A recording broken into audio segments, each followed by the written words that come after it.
Hello बच्चा, कैसे हैं आप सब। आज हम लोग एपी पढ़ रहे हैं। क्लास 10th का टॉपिक है। एपी का मतलब होता है हमारा प्रोग्रेशन। ठीक है, this is the chapter of 5th of class 10th।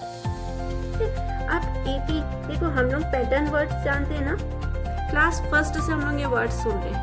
जैसे फॉर एग्जाम्पल 3 के बाद 6 के बाद 9 के बाद 12। अब इसके बाद क्या आएगा, डैश डैश एंड डैश। ये क्लास हमने फर्स्ट से लेकर इस टाइप के क्वेश्चंस हम लोग कर रहे हैं।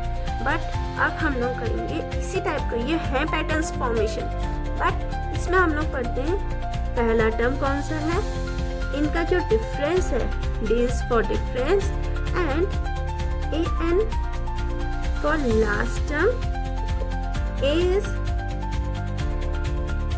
first term, D is common difference, AN is last term, but N is the number of terms. इस सीरीज में कितने टर्म्स आए हैं। फॉर एग्जाम्पल हमने कहा कि 2 4 6 8 10 and so on and the last one is, तो मैंने कहा कि इसी सीरीज के नेक्स्ट 3 टर्म्स फाइंड आउट करने हैं। ठीक है, तो A की वैल्यू हो गई हमारी 2, D की वैल्यू हो गई A2 minus A1, this is A1, this is A2, this is A3, this is A4, this is A5। तो D की वैल्यू कितनी हो गई, 4 माइनस 2।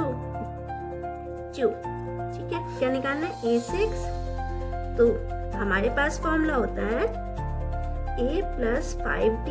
5 इंटू डी की वैल्यू कितनी है यहाँ पर, 2।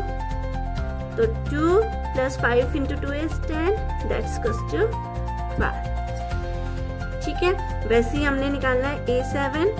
तो A प्लस एक टर्म कम कर दो तो 6D।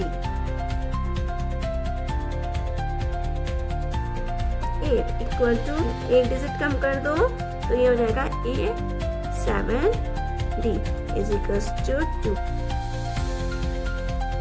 So the series is 2 4 6 8 16 10।